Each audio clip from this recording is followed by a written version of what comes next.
우리에게 주신 말씀은 신명기 31장 1절부터 8절까지의 말씀, 우리 이 시간 한 목소리로 함께 읽겠습니다. 모세가 온 이스라엘 백성에게 계속하여 말하였다.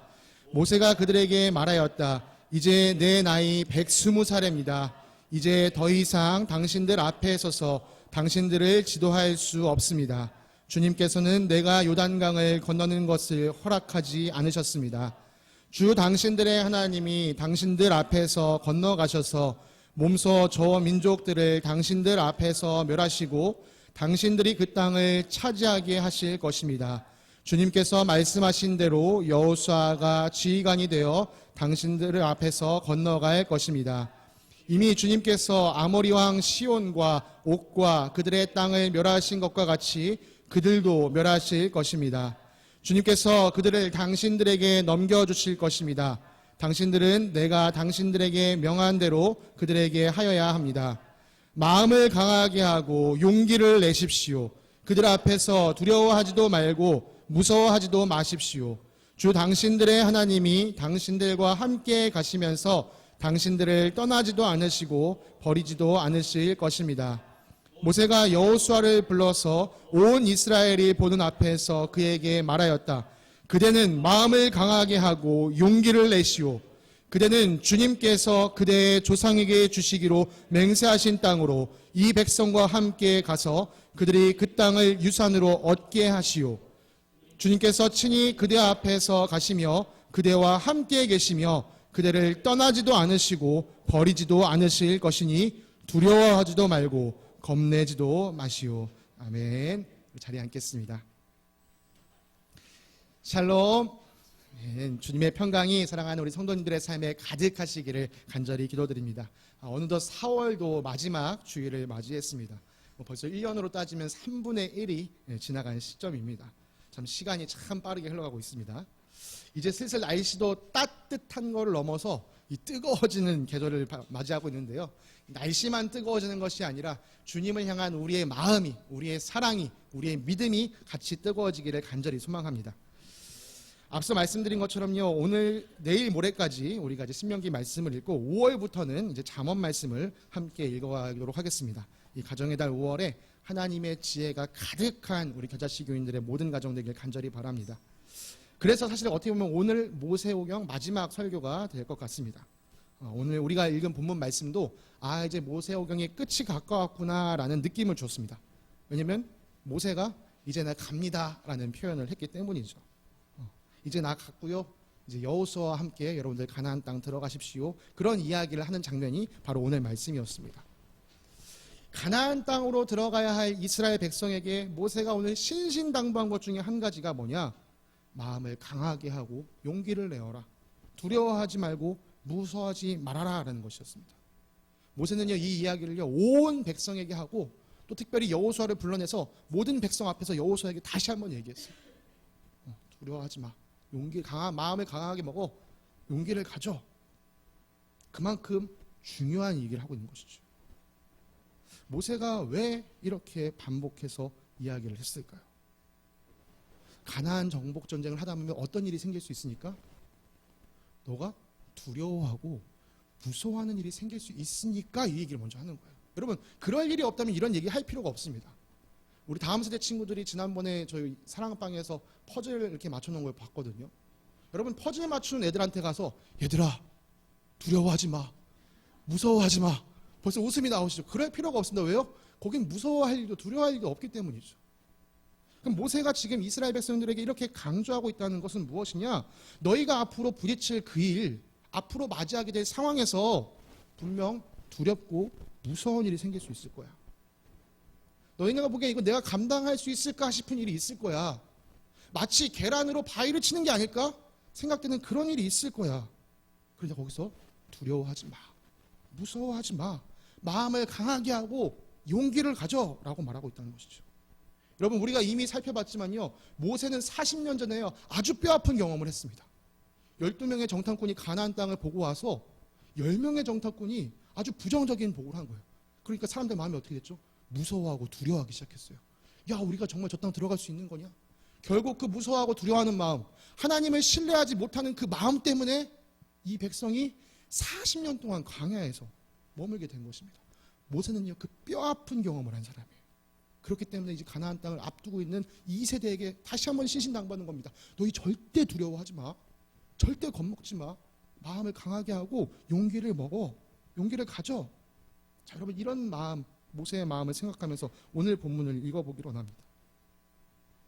모세의 나이 120세. 이제 모세는 이 땅에서 하나님께서 허락하신 그 생명의 연수를 다 살아가고 있습니다. 모세의 말처럼요, 하나님께서 모세에게 이 가나안 땅을, 요단강을 건너 가나안 땅으로 가는 것을 허락하지 않으셨어요. 우리가 이미 말씀을 통해서 아는 것처럼요, 이 가데스에서 백성들이 물이 없어요 하고 또 모세에게 불평하자 모세가 하나님께 나아가 어떻게 할까요? 하나님 말씀을 듣고 왔는데 모세도 지금 짜증이 났어요. 백성들이 계속 이 불만을 표출하니까 모세도 화가 나서 하나님께서 명하지도 않으셨는데 바위를 팡팡 치면서 내가 물을 내랴. 하나님은 그 모습이 이 하나님의 거룩함을 드러내지 못했다라고 말씀하시면서 모세, 너는 요단강을 건너갈 수 없어 라고 말씀하시는 것을 우리는 읽었습니다. 아, 하나님 너무 째째하다. 그런 일을 하겠다고 40년 동안 수고한 모세를 그렇게 못 들어가게 하시냐, 뭐 이런 생각하실 수도 있는데요. 지난번 묵상 나눔에도 제가 말씀드렸는데 모세가 가나안 땅에 들어가지 못한 것이지 하늘나라에 들어가지 못한 것도 아닙니다. 오히려 모세는 가나안 땅에 들어가지 못했어도 하늘나라는 들어갔어요. 여러분, 누군가 여러분에게 너 새우깡은 안 줄게, 대신 랍스타 먹으러 가자. 새우깡 안 줬다고 여러분 불편하실 거예요. 그럴 사람 아무도 없잖아요. 왜냐면 더 좋은 것을 받는 걸 알기 때문에. 모세도 알았습니다. 내가 가나안 땅 못 들어가도 하나님 나라에 들어가는구나. 그래서 모세도 불평하지 않았어요. 그리고 한편 저는요, 모세가 가나안 땅에 들어가지 않은 건 하나님의 배려라고 생각합니다. 여러분, 모세가 가나안 땅으로 이스라엘 백성 끌고 들어간다고 생각해 보세요. 또 거기서 이스라엘 백성들이 하나님 마음 아프게 하는 것을 지켜보고 있으면 그 모세의 마음이 얼마나 무너질까요? 그래서 하나님께서는요, 모세 너 여기까지, 자 여호수아 고, 이렇게 말씀해 주시는 것 같아요. 그래서 모세의 후계자로 이 여호수아가 세워졌습니다. 여러분, 여호수아는 어떤 인물입니까? 그는 40년 전에 가나안 땅을 정탐했던 에브라임 지파의 대표였습니다. 근데 에브라임 지파는 호세아라고 떠 있죠. 이 호세아가요, 바로 여호수아입니다. 모세는 이 호세아를 여호수아라고 불렀습니다. 이 호세아라는 이름의 뜻은 구원이라는 뜻을 가지고 있습니다. 이게 여호수아가 되면 이제 무슨 뜻이냐? 여호와는 구원이라는 뜻이 됩니다. 이 여호수아라는 게 이제 이스라엘식, 히브리식으로 부르는 이름이라면 이것이 이제 시간이 쭉 흘러서 그리스식으로 부른다면 뭐가 되냐? 예슈아가 되고요. 이거를 한글로 표현하면 뭐가 되냐? 예수가 됩니다. 다시 말해서 여호수아, 예슈아, 예수, 이게 같은 이름이에요. 사실 여호와는 구원이시다. 여러분, 여호수아는 이 12명의 정탐꾼들 중에서 갈렙과 더불어서 유일하게 하나님에 대한 믿음을, 신앙을 고백했던 사람입니다. 다 10명의 정탐꾼들이 우리는 안 돼, 우리는 저들에게 밥이야, 우리는 메뚜기나 같아 라고 이야기했을 때 여호수아, 갈렙만이 아니, 하나님께서 우리와 함께 하시면, 하나님이 우리를 사랑하시면 우리가 저 땅 정복할 수 있어, 저들이 우리의 밥이야 라고 이야기했던 사람입니다.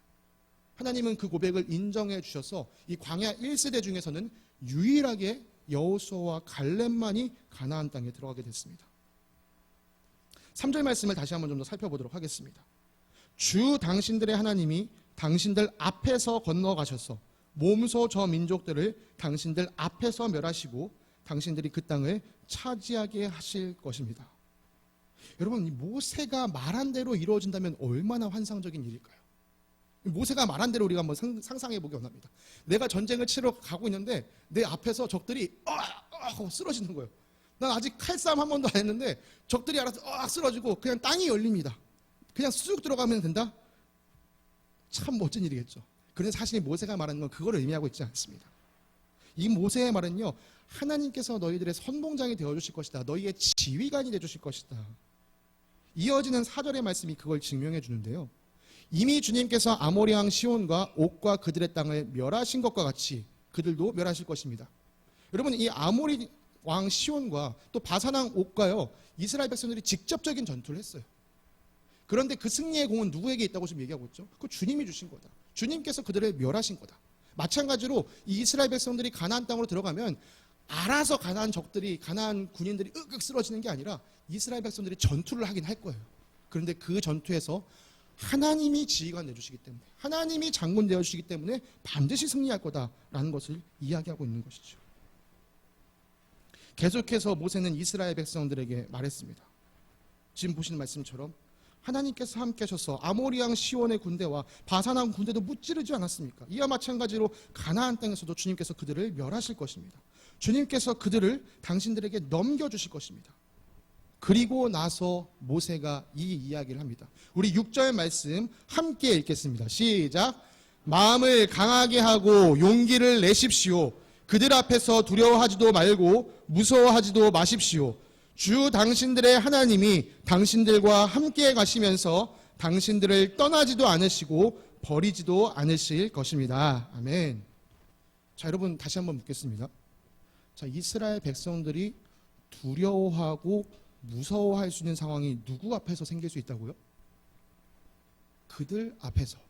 그들은 누굽니까 지금? 가나안 백성들, 가나안 군대 앞에서 그런 일이 생길 수 있다는 거예요. 그들과의 전투에서 이스라엘 백성들의 마음이 무서운 마음이 들 수 있다는 거예요. 그래서 모세가 말한 겁니다. 그들 앞에서 두려워하지 말고 무서워하지 말아라. 마음을 강하게 하고 용기를 내라. 왜요? 하나님이 너희와 함께 하신다. 하나님이 너희와 함께 하신다. 그렇죠, 여러분. 하나님께서 함께 하시기 때문에 이들은 두려워하지는 않을 수 있는 이유가 있습니다. 그런데 이 사실을 믿고 전투를 하려면요, 한 가지 장애물을 뛰어넘어야 합니다. 그것은 무엇이냐? 가나안 군대는 내 눈에 보이고 우리 앞에 계신 하나님은 내 눈에 보이지 않는다는 사실이죠. 만약 하나님께서 내 눈에 보이는 아주 거대한 골리앗보다 훨씬 큰 장군으로 내 앞에 계셔 주신다. 그러면 우리가 쫄 이유가 없습니다. 막 우리보다 한 두세 배 큰 그런 모습으로 하나님께서 전투에 임해 주신다? 그럼 우리 당당하게 우리도 나갈 수 있습니다. 그런데 이스라엘 백성들이 맞이할 상황은요, 반대로 하나님은 보이지 않고 강한 가나안 군대만 보일 뿐인 거죠. 여러분, 사람들은요, 이 보는 걸로 많은 것을 판단합니다. 우리에게 5가지 감각, 이 오감이 있다라고 얘기하는데요. 눈으로 보는 시각, 또 귀로 듣는 청각, 코로 냄새 맡는 후각, 혀로 맛을 보는 미각, 또 모든 피부로 느껴지는 촉각. 한 연구 자료에 따르면요, 인간이 외부 자각을 인지하는데 이 오감 중에서 특별히 이 시각을 많이 의지한다고 합니다.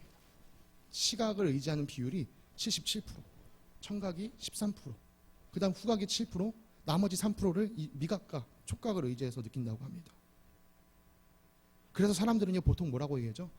내 눈으로 직접 봐야, 내가 내 눈으로 직접 봐야 믿겠다, 이런 얘기를 많이 합니다. 여러분, 근데 여러분 눈이 정말 여러분에게 얼마나 정확한 정보를 주고 있다고 생각하십니까? 여러분, 우리가 무언가를 볼 수 있는 이유는요, 무엇이 있기 때문일까요? 빛이 있기 때문이에요. 여러분 한번 생각해 보세요. 빛이 있는 곳, 환한 곳에서는 모든 게 잘 보이는데 깜깜한 데 가면 어떻게 되죠? 안 보입니다. 그렇죠? 안 보여요. 빛이 있기 때문에 우리가 무엇인가를 볼 수 있습니다. 그런데 여러분, 빛을 우리가 다 보는 게 아니에요. 우리가 볼 수 있는 빛은요, 전체 빛에서 아주 일부분에 불과합니다. 우리가 무지개 색깔을 빨주노초 파남보라고 얘기하는데 그것을 우리가 가시광선이라고 부릅니다. 빛 중에서 우리가 볼 수 있는 것은 이 가시광선밖에 없어요. 이 빨간색 겉으로 벗어나는 색을 적외선이라고 부르고, 보라색 바깥으로 벗어나는 빛을 자외선이라고 얘기합니다. 여러분, 적외선, 자외선 다 들어보셨잖아요. 근데 우리는 자외선, 적외선 사실 우리 눈으로 볼 수가 없어요. 그뿐만 아니라 그보다 더 많은 빛이 세상에 존재하지만 우리가 볼 수 있는 건 유일하게 이 가시광선뿐이라는 거예요. 다시 말해서 인간이 볼 수 있는 이 세상은 극히 일부, 극히 제한적입니다. 보이는 게 다가 아니라는 말이죠. 더욱이 우리 시각에는요, 또 연약함이 있습니다. 우리가 눈으로 보는 게 우리에게 가장 정확한 정보를 주면 좋겠지만 우리 눈은요, 사실 그렇게 완벽한 정보를 우리에게 주지 못합니다. 그래서 사람들이 착시 현상이라는 것을 종종 얘기하죠. 여러분, 제가 착시 현상 몇 가지를 좀 한번 보여드리기 원합니다. 여러분, 지금 이 가운데 있는 검은 원이 어떻게 보이시나요? 혹시 점점 커지는 것처럼 보이시는 분 있으신가요? 근데 이거 그냥 가만히 있는 그림입니다. 근데 우리 눈은 어떻게 보여? 검은 게 점점점 더 커지고 있는 것 같아. 마찬가지로 여러분, 어둠이 날 점점 덮는 것 같아. 똑같은 상황인데도 불구하고 우리는 그렇게 받아들일 수 있다는 거예요. 여러분, 1번과 2번 어떤 선이 더 길어 보이시나요? 그렇죠? 다들 1번이 길어 보이세요. 근데 사실 1번과 2번은 똑같은 길이입니다. 여러분, 이렇게요. 우리 눈이 가지고 있는 정보, 우리가 눈을 통해서 얻을 수 있는 정보는 제한적일 뿐만 아니라 사실 그것은 완전하지도 않습니다. 그런데 우리는 눈으로 봐야지만 믿을 수 있다. 내가 직접 봐야지만, 직접 경험해야지만 믿을 수 있다라고 이야기하죠. 눈에 보이는 가나안 군대, 그건 엄청 크게 보이는데 눈에 보이지 않는 하나님, 그건 엄청 작게 여겨지는 것이죠. 그래서 이 보이지 않는 주님께서 모세를 통하여서 우리가 읽었던 신명기 말씀에서 계속 이런 말씀하신 거예요. 내가 너희와 함께 했다는 사실 잊지 마. 광야에서 너희가 어떤 일을 겪었는지, 내가 너희에게 어떤 일을 했는지 기억해. 내가 함께 한다는 사실을 믿고 마음을 강하게 하고 용기를 내서 나가 싸워 라고 말씀해 주시는 거죠. 그렇게 말씀하신 주님께서 모세를 통하여 여호수아를 다시 불러내셨습니다. 다시 한번 여호수아에게 힘을 주어서 이야기하게 하셨어요. 그대는 마음을 강하게 하고 용기를 내시오. 그대는 주님께서 그대의 조상에게 주시기로 맹세하신 땅으로 이 백성과 함께 가서 그들이 그 땅을 유산으로 얻게 하시오. 주님께서 친히 그대 앞에 가시며 그대와 함께 계시며 그대를 떠나지도 않으시고 버리지도 않을 것이니 두려워하지도 말고 겁내지도 마시오. 여러분, 다른 사람들이 다 흔들려도 이 리더가 흔들리지 않고 굳건히 서 있어야 한다라는 것을 지금 여호수아에게 말씀해 주시는 것이죠. 이것을 다른 사람들이 보는 앞에서 선포하게 하심으로써 사람들이 하나님은 보지 못하더라도 하나님을 바라보고 따라가는 저 리더 여호수아가 있구나 보면서 같이 용기를 얻어서 길을 나가게 하신 것이죠. 그런 점에서 사실 이 7절과 8절은요, 이 자리에 계신 누구보다도 사실은 저 자신에게, 그리고 이 자리에 계신 우리 목자 목녀님들에게 꼭 선포하고 싶은 말씀입니다. 사랑하는 목자 목녀님들, 마음을 강하게 하게 해주시고 용기를 내시기 바랍니다. 하나님께서 친히 목자 목녀님들 앞에서 가시며 여러분과 함께 계시며 여러분을 떠나지도 않으시고 버리지도 않는 사실 명심하시면서 맡겨진 사명 감당하시기 바랍니다. 사랑하는 성도님들, 여러분 목자 목녀님들을 위해서 기도해 주셔야 합니다. 우리 목자 목녀님이 정말 하나님을 강하게 바라보면서 걸어갈 수 있도록 여러분 함께 기도해 주셔야 합니다. 자, 다시 한번 말씀드리겠습니다. 우리가 우리 눈앞에 펼쳐지는 문제 상황, 적들이 있음에도 불구하고 두려워하거나 무서워하지 말아야 할 이유는 우리가 보는 것보다 훨씬 크신 하나님께서 우리와 함께 하시기 때문입니다. 여러분, 우리 이사야서 말씀 한 구절 다시 한번 함께 읽겠습니다. 함께 읽겠습니다. 시작. 내가 너와 함께 있으니 두려워하지 말아라. 내가 너의 하나님이니 떨지 말아라. 내가 너를 강하게 하겠다. 내가 너를 도와주고 내 승리의 오른팔로 너를 붙들어 주겠다. 아멘.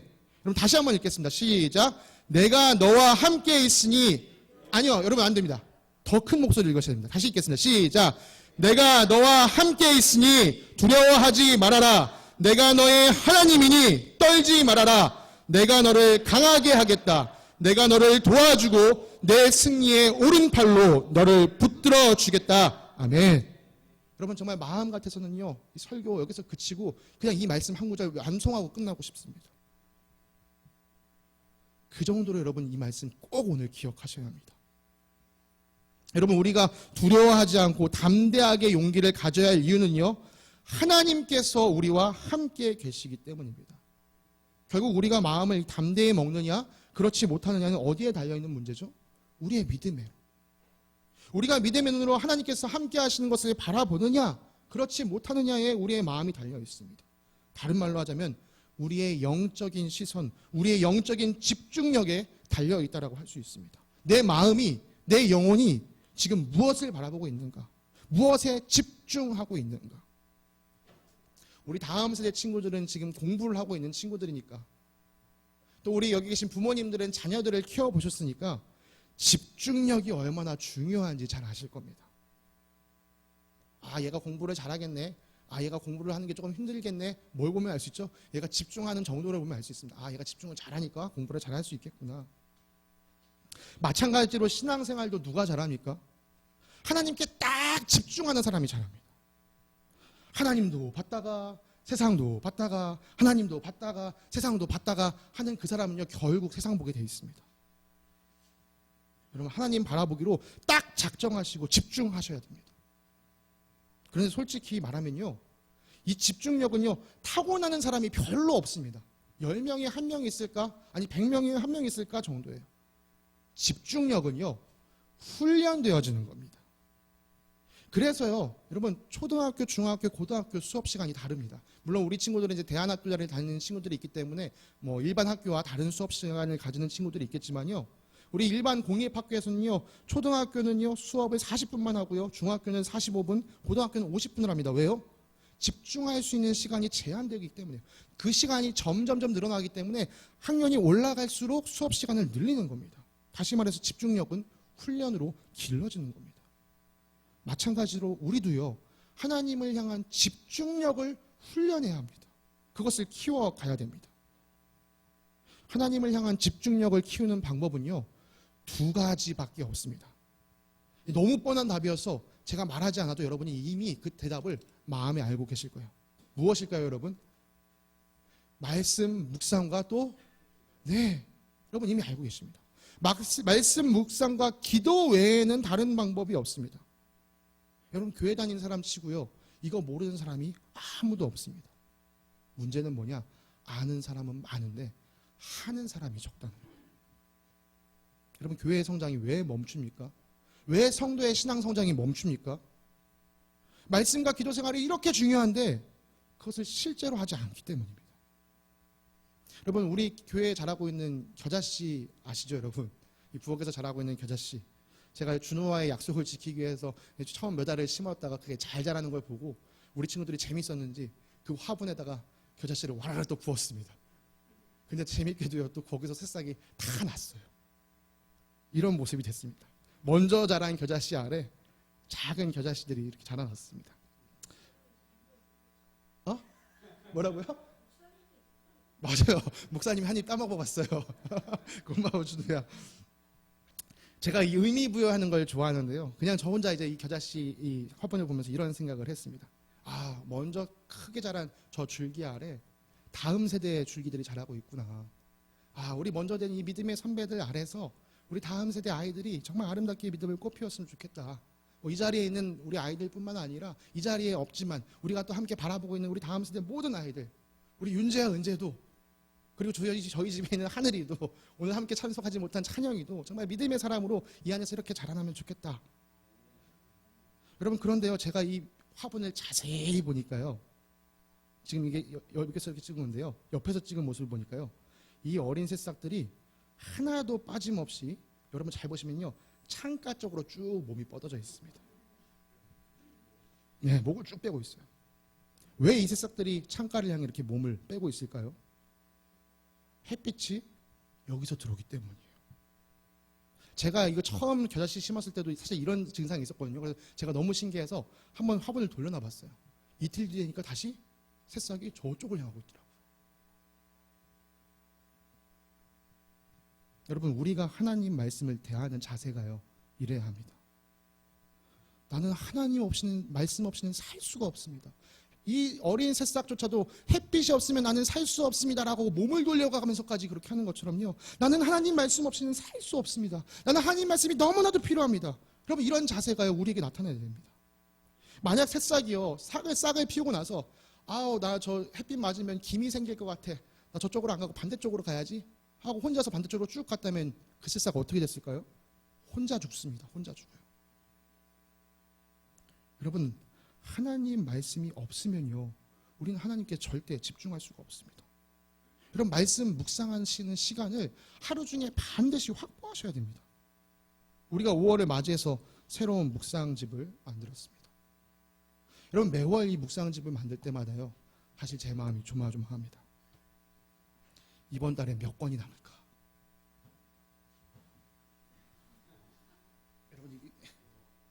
이 박스에 담긴 묵상집들이 나가지 못하고 교회에 남은 지금까지 남아있는 묵상집들입니다. 한 권 만들 때 저희가 한 3,000원 정도를 사용하게 되거든요. 이게 아마 그래도 몇만 원치는 될 것 같아요. 이거 힘들게 만들었으니까 여러분들 꼭 읽어주세요. 저는 이렇게 외워놓고 싶지 않습니다. 여러분, 여기에 우리를 살리는 생명의 말씀이 있으니까 여러분 붙잡으십시오. 저는 이렇게 권면하고 싶습니다. 사랑하는 성도님들, 5월부터 잠언 읽기가 시작됩니다. 이 즐겁게 말씀 생활에 동참하시는 여러분들 되시기 바랍니다.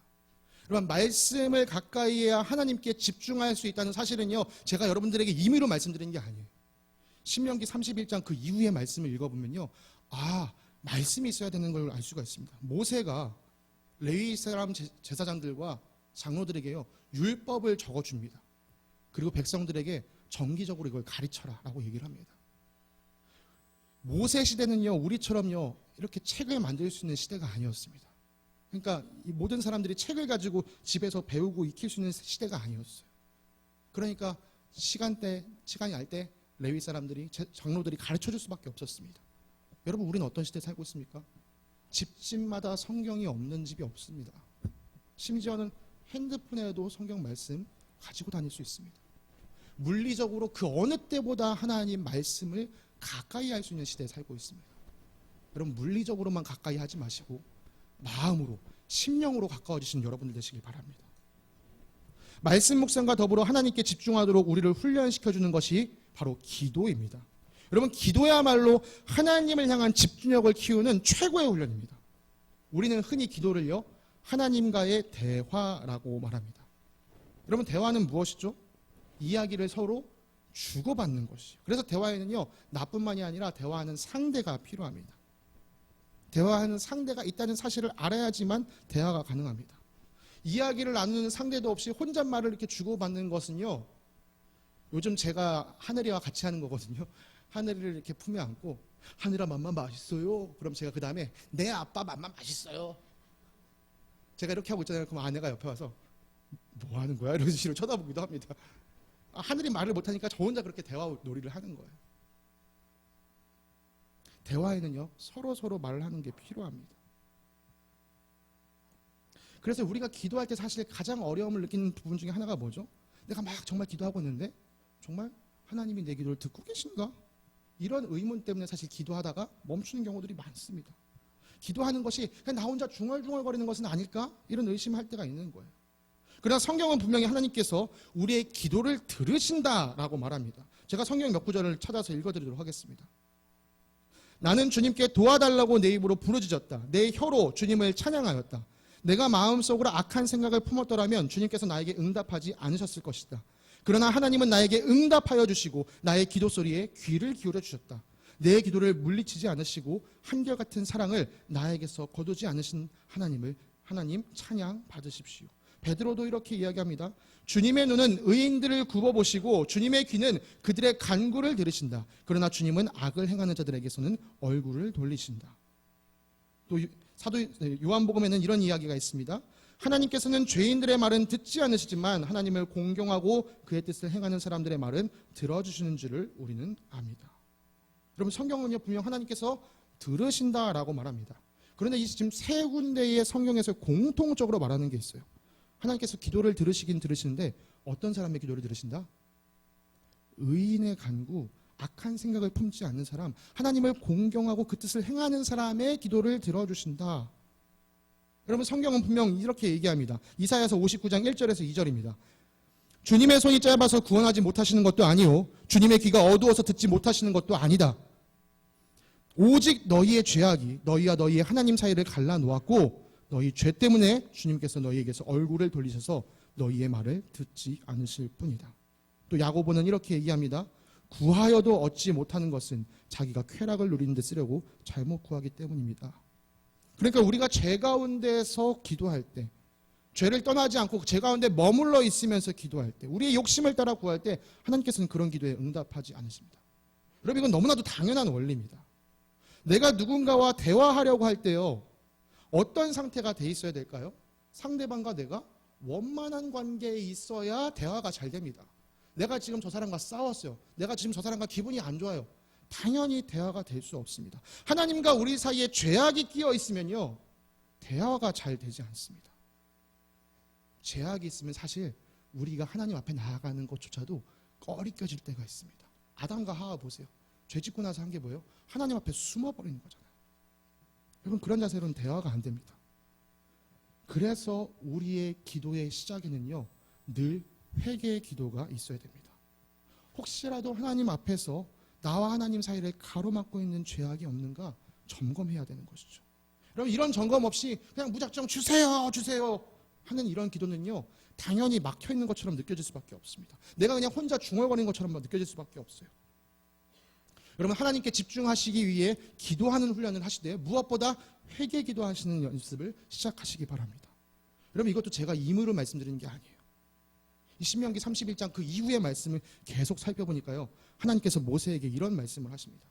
이 백성이 가나안 땅에 들어가면 결국 나를 배반할 거야. 나를 배신할 거야.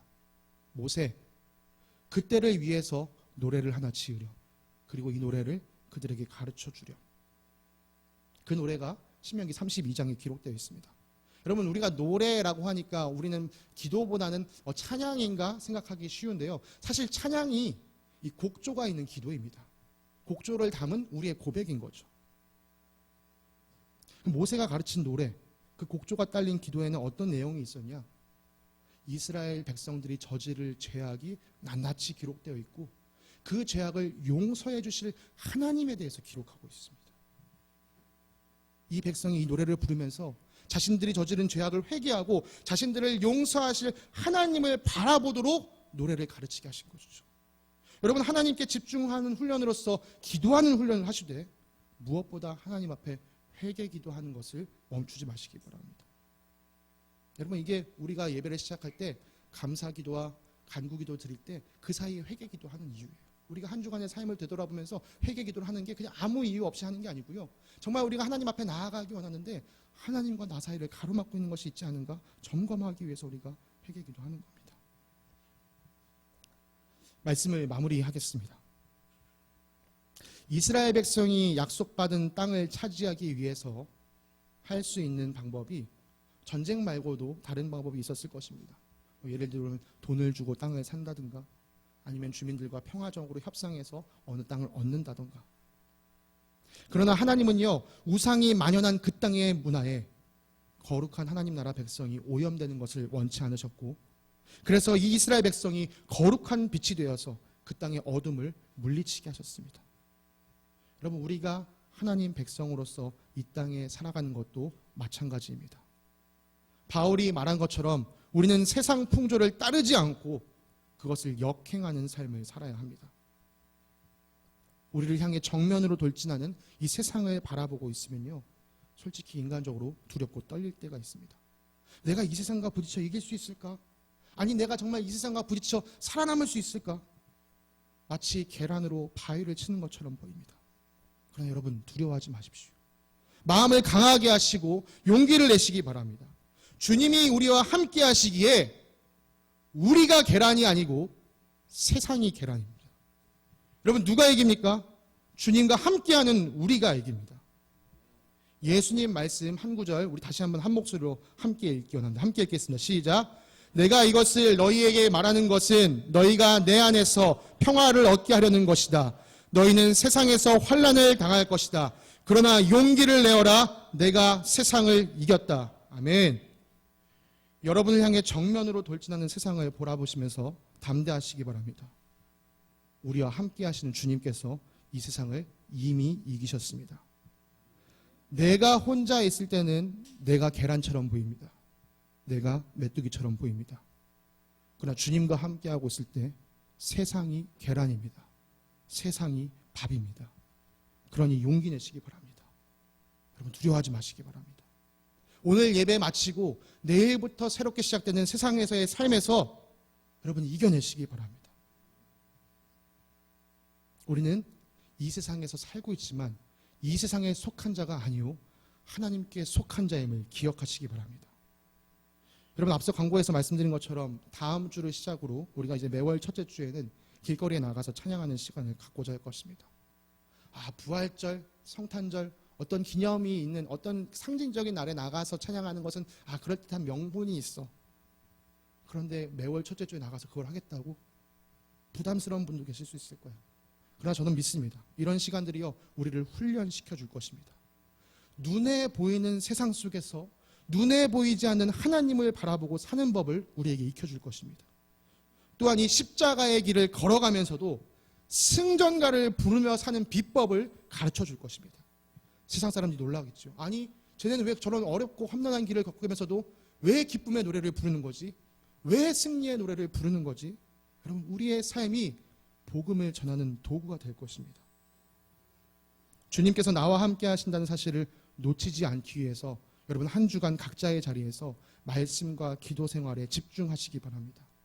특별히 여러분 다음 주 길거리에서요, 담대하게 용기 있게 찬양하기 원하신다면 이번 주 한 주간 말씀과 기도로 여러분을 꽉 채우시기 바랍니다. 말씀과 기도로 우리의 어두워진 이 영적인 눈을 비비고 일어나서 주님과 눈 마주치며 사는, 그래서 이 세상에 쫄지 않고 강한 마음과 용기로 담대하게 살아가는 우리 겨자씨 교회 되기를 간절히 소망합니다. 네, 함께 기도하겠습니다. 사랑과 은혜가 풍성하신 하나님 아버지, 감사합니다. 우리와 늘 함께 하시며 우리에게 용기를 북돋아 주시는 주님을 찬양합니다. 그러나 주님, 우리의 마음이 어두워서 우리는 자주 주님과 함께 있다는 사실을 잊어버릴 때가 너무나도 많습니다. 주님, 이것을 이겨내기 위해 우리 삶에 거룩한 습관이 자리 잡기 원합니다. 주님의 말씀을 즐거워하여 주야로 묵상하고 또 쉬지 않고 기도하면서 주님 주시는 평안을 누리는 삶 살게 하여 주시옵소서. 우리의 마음과 생각이 주님께 온전히 집중되게 하여 주시옵소서. 그래서 우리를 향해 돌진하는 세상에 겁먹지 않고 주님과 함께 세상을 뚫고 나아가는 저희를 되게 하여 주시옵소서. 우리와 늘 함께 하시는 주님께 감사드리며 거룩하신 우리 주 예수 그리스도의 이름으로 기도드립니다. 아멘.